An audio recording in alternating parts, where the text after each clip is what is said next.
This video marks the beginning of a series that will open your eyes to your spirituality. It will show you why every chosen one has a demon at their side. But before you face the enemy, you must understand who you are in God.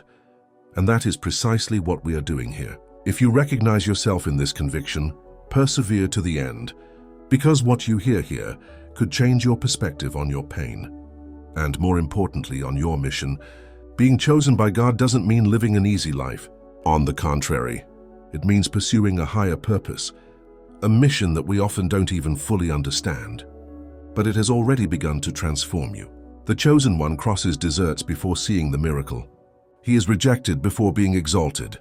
He is betrayed before being recognized. And even without knowing why, everything around you begins to change as you embark on the path of promise. You may experience periods of isolation, rejection, closed doors, people leaving without explanation. And let me tell you, this is not the end. This is just the beginning.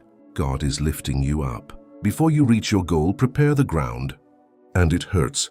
It hurts because the chosen one must learn to trust God more than anyone else. It hurts because the enemy has already identified your target and will try to attack you.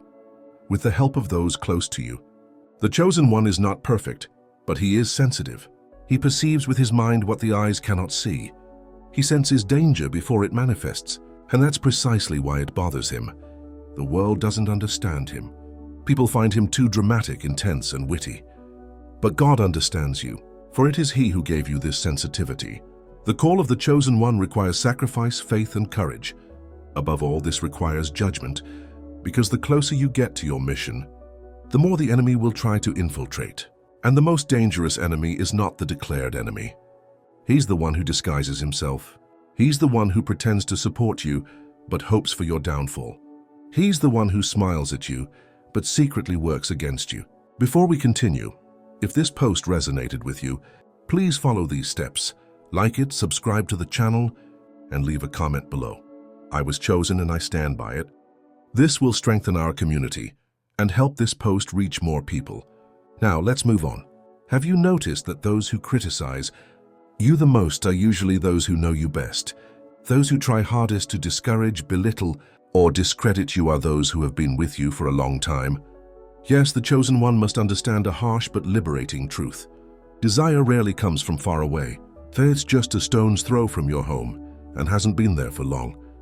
Since biblical times, the greatest suffering of the elect has almost always come from within their own homes or surroundings. Cain killed Abel out of envy. His own brothers threw Joseph into a pit. Moses was questioned by his own family. David was scorned by his brothers before facing Goliath. And Jesus? He was betrayed by someone sitting at his table. Envy can't stand the genius of the chosen one, because she doesn't need to force it or boast about it. There's simply something inside her that bothers her. God's presence in him speaks louder than any words. And the enemy sees it, but often he won't use a stranger to stop you. He'll assign you someone who knows your approach, someone who has access to your information. You've probably already experienced situations where you've confided in someone, where you've shared a dream or a project with them, and then you saw how that person tried to sabotage you or make fun of you. And it hurts, because the chosen one isn't made of stone. Feel, cry, suffer, but you also learn. You learn that not all smiles are sincere, not all support is authentic, and not all closeness comes from God. And therein lies the secret. The chosen one must not harbor resentment, but rather cultivate discernment. The devil uses envy as a tool to hurt, sow confusion, and hinder the progress of the chosen one.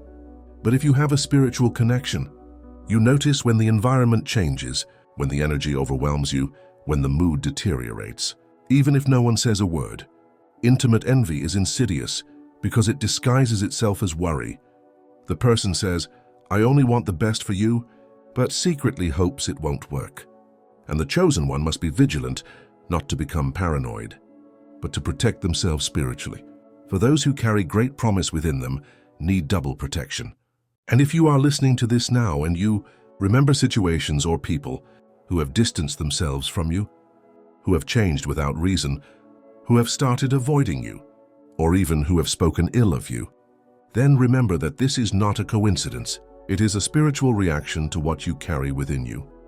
The chosen one disturbs those who resign themselves, because they are moving towards their goal, while others remain stuck in the past.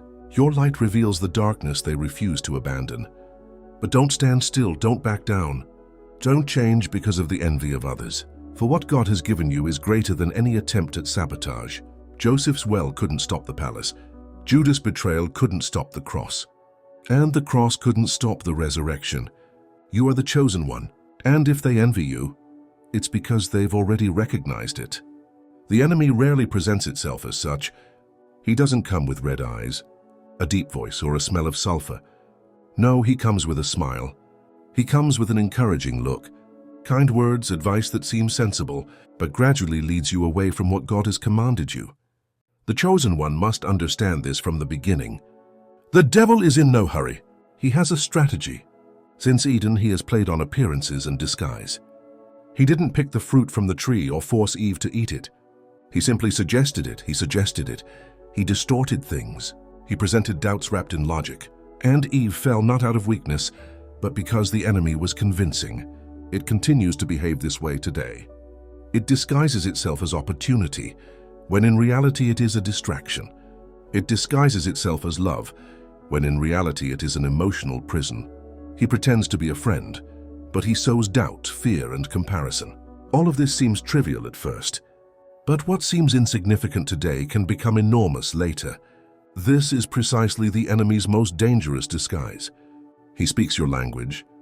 He understands your needs, your urgency, your struggle, and presents himself as the solution. But this is a solution that is not in accordance with God's timetable, and anything that happens outside of God's timetable becomes a burden. There are people who have entered your life with beautiful words, but they have stripped you of your strength, alienated you from their presence, confused you, and made you doubt your certainties, and you didn't even notice it right away, because the chosen one sometimes confuses affection with intention. But not all affection comes from God. Discernment is therefore more important than empathy. What seems good is not always right. What seems right is not always holy. And the chosen one must be careful, because the enemy wants not only to attack him, but also to destabilize him. He wants you to fight the wrong people, distrust the right people, and accept what is sent to destroy you. The enemy's disguise is silent, seductive, and subtle. It doesn't force you. It convinces you. And that's precisely the greatest trap.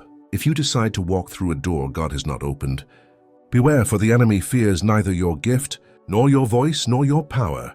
He fears the moment you awaken spiritually and begin to unravel the mysteries. Once the chosen one understands the game, everything changes, because from that moment on, he is no longer guided by emotions but by revelation. Not all attacks are visible. Not all wars are accompanied by a clash of swords. In reality, the most dangerous attacks against the chosen one occur not in the body, but in the soul. The deepest pain is not that which is seen, but that which is felt internally in silence, when no one notices the struggle. Have you ever woken up feeling great, only to be suddenly overcome by an inexplicable sadness? Have you ever felt a heavy weight in your chest, an inexplicable fatigue, an emptiness that nothing seems to fill? It's spiritual. It's the invisible battlefield where the enemy attacks the chosen ones, because he knows that by wounding your soul, he paralyzes your destiny. When he sows doubt, pain, rejection, fear, and worry, he doesn't even need to touch your body. You begin to sabotage yourself. The enemy is adept at poking at your open wounds.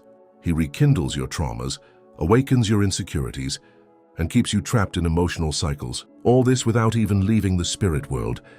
He knows where to find you. In the words someone said to you, as a child that still hurt. In the comparison that makes you feel inadequate. In the guilt that keeps you from praying. It's an attack on the soul. And do you know why he does this to the elect? Because the elect are above all sensitive. He feels more than he speaks.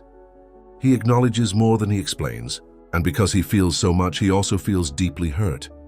But this is not a weakness. It is part of your calling. For only those who feel can heal.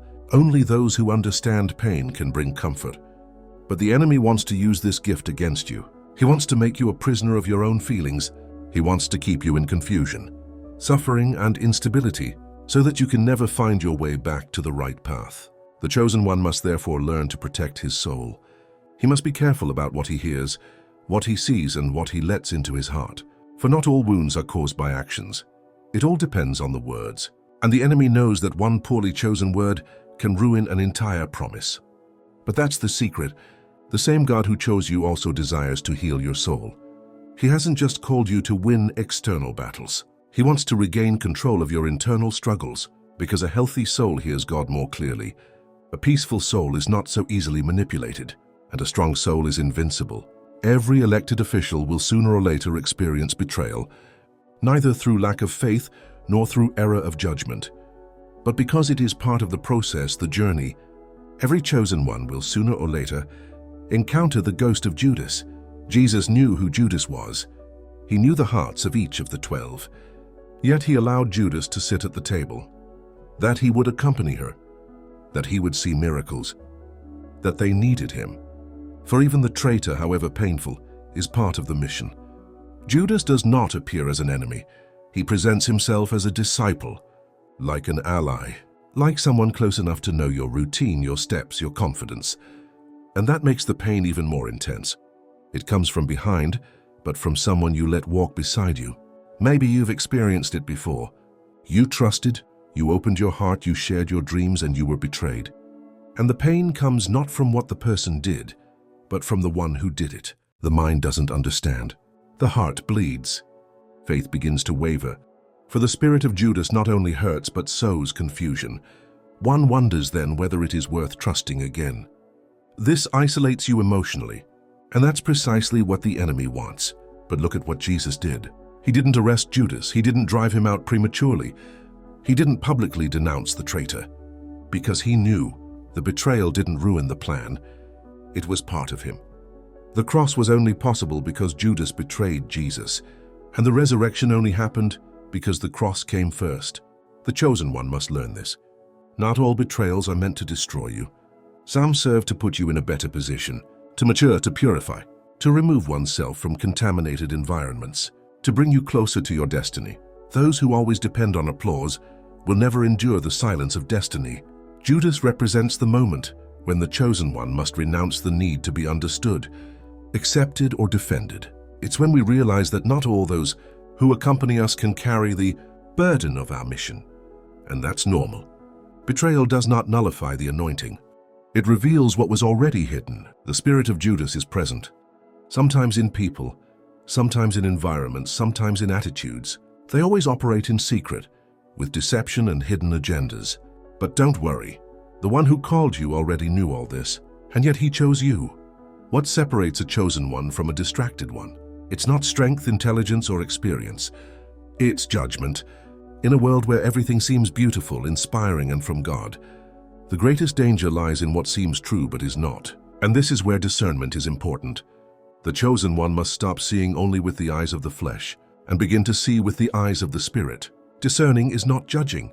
It's not distrust. It's a revelation. It's that inexplicable feeling that tells you something is wrong. It's when everything seems perfect, the setting, the person, the invitation, the project. But something inside you says, don't go, don't trust, don't accept. And those who ignore this will suffer. The Bible says that in the last days, even the elect could be deceived if they are not careful. And do you know why? Because the enemy does not come with a pitchfork. He comes with a Bible in his hand. He presents himself as a light. He knows what to say, how to behave, and how to convince. This is why discernment is so important. Without it, the chosen one becomes an easy target. Spiritual discernment is the compass that separates the emotional from the spiritual. What is human and what is divine? What is sent by God and what is sown by the enemy? And be careful. Not everything that works comes from God. Not everything that glitters is gold. Sometimes a seeming victory is just a hidden distraction. Have you ever experienced a situation where something seemed perfect, but turned out to be a trap? Have you ever trusted someone who seemed to speak to you with great kindness, only to turn out to be deceitful? This isn't a coincidence. It's poor judgment. The spirit of deception is very real. He even acts in religious contexts. He quotes verses. He speaks in the name of God. He cries, he is moved, he sings. But behind all this lies manipulation, vanity, and selfishness. Therefore, the chosen one must seek discernment more than social position, glory, and open doors. For with discernment you recognize the mind before the action. You hear more than words. You feel more than touch, and then everything changes. We no longer fall into the same traps. We choose our relationships and say no with authority, not out of pride but out of ignorance. God does not want you to live in confusion. He wants you to be guided by His Spirit. But for that, you must ask the Lord, give me discernment. It allows me to see what my eyes cannot see. It reveals to me who is who. Discernment is the silent shield of the chosen one. He redeems you from losses that never happened. And sometimes the greatest salvation is when God leaves you alone, away from those who only hold you back. If there's one stage every chosen one must go through, it's isolation. That time of life when everything and everyone seems to drift apart. Conversations become rarer, invitations stop arriving, doors close, and your heart begins to wonder, did I do something wrong? But listen carefully. Isolating yourself from your loved one is not a punishment. It is a preparation. It is God saying, now it is just you and me. In truth, not all separations are a loss. Sometimes it's salvation. Sometimes God hides you to heal you, to make you whole and to restore your balance. For what He will do through you requires silence, focus, and intimacy. The problem is that the soul cries out. The need is expressed forcefully, and the enemy tries to transform isolation into a feeling of rejection. Spread lies like nobody cares. You're no longer relevant. You're forgotten. But God has not forgotten you. He has hidden you. Moses spent 40 years in the desert before freeing his people. David was forgotten in the countryside before being crowned king. Joseph was alone in prison before ascending the throne. And even Jesus was led by the Spirit into the desert before beginning His ministry. For the wilderness is not a place of punishment. It is a place of preparation. There God eliminates noise. It reveals the true self. It heals wounds hidden by activism. And above all, it strengthens the spirit. Isolation is a spiritual laboratory, and those who attempt to escape it will fail in their quest. Those who circumvent this process will never fulfill their promises. If you feel alone, excluded, and marginalized, understand this: God is working in you. He is teaching you to depend less on others and more on His presence. Trust the invisible more than the visible. God's silence is not an absence. It is a strategy. He silently encourages you to participate publicly. Don't try to break down doors. Don't try to go back to where God has already led you. There are connections He Himself broke. There are environments He Himself closed off, because if you stayed in them, you wouldn't survive what was coming. The loneliness of the chosen one is not a sign of human rejection. It is a sign of divine approval. God first sets apart those whom God wants to use. Being elected is not easy, quite the opposite. It is a burden that only those who bear it feel. There are days when the calling feels more like a burden than a privilege. There are times when the responsibility is overwhelming, when fatigue weighs you down and your soul wants to give up. Have you ever felt that way? That invisible weight that makes you wonder, can I handle this? Am I ready? Is it worth continuing? The chosen one knows that the fight isn't just against the world, against circumstances, or even against people. The greatest battle is fought within oneself, between the will to continue and the temptation to give up, between unwavering faith and constant discouragement. And you know what's funny? The further you advance, the more the enemy intensifies his attack, because he knows how precious you are to the kingdom of God. The brighter you shine, the more he tries to extinguish that light. This call is meaningful because it is real. It is the voice of God calling you to be different, to be salt and light, and to transform lives. And that is no small feat. It is an unwavering commitment. But it is precisely in this burden that you will discover your strength. For the burden of the call also brings growth, maturity, and a deep intimacy with God that only those who struggle can know. If the call is weighing on you, it's time to pause, take a deep breath, and remember who called you. It wasn't a passing impulse. It was an everlasting connection. God does not entrust you with a mission without your support. He does not ask you to carry a burden alone. He is your refuge, your rest, and your help in need. If your weight seems excessive, don't beat yourself up. That's partly why it's so, but don't let it paralyze you. Use this burden to lean on God, grow in faith, and understand that you are exactly where you are meant to be. Even if the path seems dark, the burden of your calling will ultimately become your greatest glory. Sometimes the chosen one feels a painful silence, a silence that is not empty. It is charged with meaning. This is the silence of God. This silence may seem like an absence, but it is a presence in another dimension. It is God speaking in the silence of the soul, with an inexplicable but palpable love. Many confuse this silence with abandonment. They believe they have been forgotten, left behind, or that their cry has not reached heaven. But in reality, divine silence is a time of active waiting. God works behind the scenes, shaping, preparing, and aligning everything for the right moment. Silently, He teaches us to trust without seeing, to believe without proof, and to wait without giving up. His silence is powerful because it frees us from haste and fear. It places us in total dependence on Him and reminds us that control is not in our hands, but in the hands of the One who called us. For the chosen one, this silence is an invitation to deep intimacy, a call to listen beyond the voices of the world and hear the whispers of the Spirit. Do not fear silence. Do not flee from it. In divine silence, God prepares you for something beyond your sight, something that will touch lives, change destinies, and reveal the purpose for which you were chosen. The path of the chosen one is not easy, but it has a glorious end. After all the invisible struggles, the betrayals, the isolation, the weight of the call, and even God's silence comes victory. And this victory applies not only to external enemies, but also to everything that tried to hold you back internally. Fear, doubt, sadness, and all the chains the enemy tried to impose on you. The chosen one wins because he does not trust in his own strength, but in the Lord's promise. He knows that every effort has been allowed for his growth, so that his faith may be refined like gold.